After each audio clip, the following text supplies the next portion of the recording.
कोयटा में खातून डॉक्टर पर तेजाब फेंकने के मुकदमे में मतूब मुलजिम मुबैना पुलिस मुकाबले में हलाक हो गया है। इस पर हम बात करेंगे अपने रिपोर्टर से और जानने की कोशिश करेंगे कि ये वारदात कब हुई। वाज़ेह रहे कि ये वाक़या अब से कुछ देर पहले पेश आया है। खातून डॉक्टर पर तेजाब फेंकने का मुलजिम, ताज़ा तरीन इत्तलात ये है कि मुबैना पुलिस मुकाबले में मारा गया है। मुलजिम नौश के फरार होने के दौरान मारा गया। DIG कोयटा ने इस बारे में ये ब्रीफ किया है। इस पर हम बात करेंगे डॉन न्यूज़ के रिपोर्टर अब्दुल्ला ज़हरी से। अब्दुल्ला, बताइएगा क्या ये जो मुलजिम है ये पुलिस मुकाबले में मारा गया है, क्या बताती है पुलिस इस बारे में?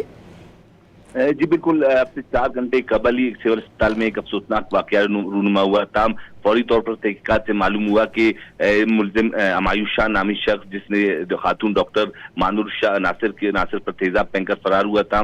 पुलिस की जानिब से कोयटा शहर के तमाम इलाकों में नाकाबंदी की गई और दाखिली व खारिजी रास्तों पर मजीद नाके कायम किए गए। इस दौरान नोशके जाने वाले बस स्टॉप पर ही एक शख्स अमायुष शाह नामी शख्स को देखकर पुलिस ने जैसी शिनाख्त कर लिया तो उसे हथियार डालने का कहा गया। इस दौरान मुलजिम की जानिब से पुलिस पर फायरिंग की गई। इस दौरान पुलिस ने जवाबी फायरिंग की और मुलजिम मारा गया, जिसकी लाश इस वक्त सिविल हॉस्पिटल मुंतकिल किया जा रहा है। जी बहुत शुक्रिया अब्दुल्ला, आप इस बारे में हमें अपडेट कर रहे थे।